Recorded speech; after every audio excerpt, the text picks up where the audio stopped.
আওয়ামী লীগকে 10 বছরের জন্য নিষিদ্ধ করা হবে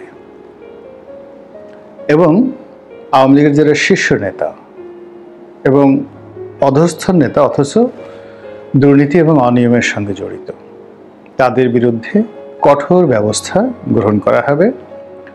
অনেকে তাদের মৃত্যুদণ্ড পর্যন্ত আশা করছেন। বলা হচ্ছে যে আমাদের একটা যুদ্ধ অপরাধের জন্য যে ট্রাইব্যুনাল, আন্তর্জাতিক ট্রাইব্যুনাল, এখানে অনেকের বিচার হবে এবং এই সরকার যদি টিকে থাকে তাহলে আওয়ামী লীগের নেতাকর্মীদের বিচার করার জন্য বড় রকমের কোনো ট্রাইব্যুনাল বা একাধিক ট্রাইব্যুনাল গঠিত হতে পারে। এটা অস্বাভাবিক কিছু নয়। ইতিমধ্যে আওয়ামী লীগের অনেকে খুব ন্যাক্কারজনকভাবে গ্রেপ্তার হয়েছেন। অনেক বড় বড় নেতাদের বাড়িঘর জ্বালিয়ে পুড়িয়ে ছারখার করে দেয়া হয়েছে। অনেকের ব্যবসা প্রতিষ্ঠানে আগুন লেগেছে, আগুন দেয়া হয়েছে, তছনছ করা হয়েছে, বন্ধ করে দেয়া হয়েছে। আর যে সকল পাবলিক লিমিটেড কোম্পানি, ব্যাংক, বিমা থেকে শুরু করে অন্য কর্পোরেট হাউসগুলো, সেগুলোকে প্রাতিষ্ঠানিকভাবে অন্য যারা শেয়ার হোল্ডার রয়েছেন তারা দখল করেছেন এবং কিছু কিছু ক্ষেত্রে রিসিভার, কিছু কিছু ক্ষেত্রে প্রশাসক নিয়োগ করার জন্য প্রক্রিয়া চলছে। দ্বিতীয়ত, আমাদের দেশে একটা গণ অভ্যুত্থান হয়েছে। এটিকে আমি আসলে গণ অভ্যুত্থান না বলে এটিকে বলবো গণ বিস্ফোরণ। এর কারণ হলো অভ্যুত্থান এবং বিস্ফোরণ এই দুটো ভিন্ন জিনিস।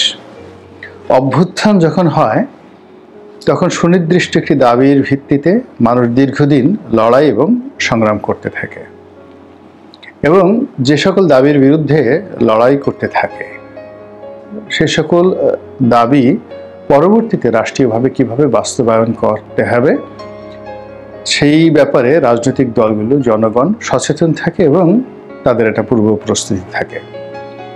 যেমন আমরা মুক্তিযুদ্ধ করেছি, মুক্তিযুদ্ধ হয়ে যাওয়ার পরে আমাদের কি কি করতে হবে সেটি নিয়ে আমাদের একটা পূর্ব প্রস্তুতি ছিল।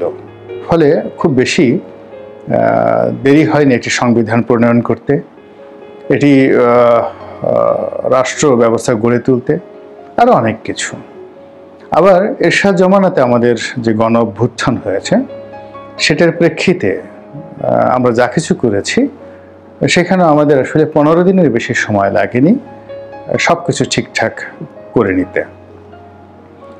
আর গণবিস্ফোরণটা হলো মানুষ যখন রাগ হয়ে কোনো একটি কাজ করে, দীর্ঘদিনের পুঞ্জীভূত ক্ষোভ, হতাশা, বেদনা, এগুলোর ফলে মানুষ যখন আশা হারিয়ে ফেলে, পরিকল্পনা হারিয়ে ফেলে, এমনকি অনেকে আত্মহত্যা করার মতো পর্যায়ে চলে যায়। তো এরপর যখন একটা সুযোগ এসে যায়, মানুষ যখন ক্রোধ দেখানোর, রাগ দেখানোর সুযোগ পেয়ে যায় এবং সেই রাগ দেখানোর ফলে যে পরিবর্তন হয়, রাজনৈতিক পরিবর্তন হয়, এটি গণবিস্ফোরণ। এখন আপনি যদি বাংলাদেশের এই সাম্প্রতিক সময়, যেটিকে কেউ দ্বিতীয় মুক্তিযুদ্ধ বলছেন, কেউ ছাত্র আন্দোলন বলছেন, কেউ গণ অভ্যুত্থান বলছেন, এটিকে আমি গণবিস্ফোরণ বলতে আগ্রহী। আমার কাছে গণবিস্ফোরণের চেয়ে অন্য কোনো কিছু মনে হচ্ছে না। এর কারণ হলো এই গণবিস্ফোরণের পর কি করতে হবে? আমাদের একজন শাসক লাগবে, একটি মন্ত্রী পরিষদ লাগবে, কাউকে বাদ দিতে হবে, কাউকে নিতে হবে। এই ব্যাপারে আমাদের কোনো রকম গ্রাউন্ড ওয়ার্ক কারোর নিকট ছিল না এবং সিভিল ব্যুরোক্রেসি, মিলিটারি ব্যুরোক্রেসি থেকে শুরু করে জুডিশিয়ারি, মানে এই আন্দোলনের পক্ষে একটি শক্তি, সংঘবদ্ধ শক্তি ছিল না যারা এই কাজগুলো সুন্দরভাবে করে রাখবে। তো সেইগুলো করতে না পারার কারণে কি হচ্ছে, একটি অপ্রত্যাশিত, একটি অভাবিত এবং এখন মনে হচ্ছে কারোর জন্য একেবারে অযাচিত কিছু মানুষজন ক্ষমতার একেবারে পাদপীঠে চলে এসেছেন। সরকারিভাবে অনেকে ক্ষমতাপ্রাপ্ত হয়েছেন, রাষ্ট্রীয়ভাবে অনেকে ক্ষমতাপ্রাপ্ত হয়েছেন, সামাজিক এবং রাজনৈতিকভাবে অনেকে ক্ষমতাপ্রাপ্ত হয়েছেন। ফলে সেই পাড়া মহল্লার যে চাঁদাবাজি, ঘাট দখল, বাস দখল, এইগুলোর সঙ্গে আপনি যদি সচিবালয়ের ঘটনার মিলানোর চেষ্টা করেন, অথবা সচিবালয়ের ঘটনার সঙ্গে যদি আপনি পুলিশ প্রশাসনের ঘটনা মিলানোর চেষ্টা করেন, বিচারাঙ্গনের ঘটনা মেলানোর চেষ্টা করেন, তারপর বুদ্ধিজীবী, সাহিত্যিক, সাংবাদিক, প্রেস ক্লাব থেকে শুরু করে ব্যাংক, বিমা, যে জায়গাগুলো রাষ্ট্র নিয়ন্ত্রণ করে, সেই জায়গাগুলোতে যদি আপনি সব কিছু মেলানোর চেষ্টা করেন, আপনি ভীষণ রকম হতাশ হবেন। ভীষণ রকম হতাশ হবেন এই কারণে যে একটির সঙ্গে আরেকটির আন্তঃসংযোগ নেই, মিল নেই। কোথাও বিএনপি ক্ষমতাধর, কোথাও জামাত ক্ষমতাধর, কোথাও সমন্বয়করা ক্ষমতাধর, কোথাও উপদেষ্টারা ক্ষমতাধর, কোথাও ডক্টর মোহাম্মদ ইউনূস ক্ষমতাধর, কোথাও বিএনপির লোক মানে গ্রামীণ ব্যাংকের লোক ক্ষমতাধর, কোথাও চট্টগ্রামের লোক ক্ষমতাধর। সব মিলিয়ে একটি হ্যাজার্ড হযবরল অবস্থা তৈরি হয়েছে এবং এই হযবরল অবস্থার মধ্যে কিছু আইন করার চেষ্টা করা হচ্ছে, কিছু সংস্কার করার চেষ্টা করা হচ্ছে, কিছু বুলি আওড়ানো হচ্ছে, বিদেশ থেকে লোন আনার চেষ্টা করা হচ্ছে, পরিস্থিতি সামাল দেওয়ার চেষ্টা করছে, কিছু ব্যাংকে লোন দেওয়ার চেষ্টা করা হচ্ছে, নানা রকম, কিন্তু কিছুতেই কোনো কিছু হচ্ছে না। এর ফলে বারবার শুধু আওয়ামী লীগের নাম আসছে। প্রচারণার একটা ভাষা আছে, পাবলিকেশন, তারপর অ্যাডভার্টাইজমেন্ট, এই দুটো শব্দ। তো প্রচারণা এবং প্রকাশনা, মানে এটা যেভাবেই হোক না কেন, ইতিবাচক বা নেতিবাচক যেভাবেই হোক না কেন, আলটিমেটলি এই জিনিসগুলো আপনার পক্ষে আসবে। এখন আপনি গালি দেওয়ার জন্য বলেন, কিংবা শাস্তি দেওয়ার জন্য বলেন, প্রশংসার জন্য বলেন, শেখ হাসিনা এবং আওয়ামী লীগ এই নামটি বাংলাদেশে যতবার উচ্চারিত হবে ততই তাদের গুরুত্ব প্রমাণিত হবে এবং রাজনীতিতে তাদের পুনর্বাসন এবং ফিরে আসাটা অনিবার্য হয়ে পড়বে। এবং বাস্তবে ঘটনা কিন্তু সেদিকেই যাচ্ছে বলে আমার কাছে মনে হচ্ছে। এই কারণ হলো, যারা এই মুহূর্তে ক্ষমতায় আছেন তারা না আওয়ামী লীগকে নির্মূল করতে পারছেন, না আওয়ামী লীগকে পরিশোধিত করে পুনর্বাসিত করার চেষ্টা করছেন। যদি ডক্টর মোহাম্মদ ইউনূস রাজনৈতিকভাবে প্রজ্ঞাবান হতেন, তিনি সবার আগে চেষ্টা করতেন, একেবারে সবার আগে, যেটা শহীদ প্রেসিডেন্ট জিয়াউর রহমান করেছিলেন। তিনি এই আওয়ামী লীগকে শেখ হাসিনা মুক্ত করতেন, শেখ পরিবার মুক্ত করতেন, দুর্নীতিবাজদের মুক্ত করতেন এবং তিনি আহ্বান করতেন যে গণভবনের দরজা তাদের জন্য খোলা, আওয়ামী লীগ যারা 2009 থেকে এই পর্যন্ত একটি দুর্নীতি করেননি, এই পার্টির জন্য যাদের কন্ট্রিবিউশন আছে এবং এই পার্টি সংগঠিত করতে ইচ্ছুক, রাষ্ট্র তাদেরকে সহযোগিতা করবে।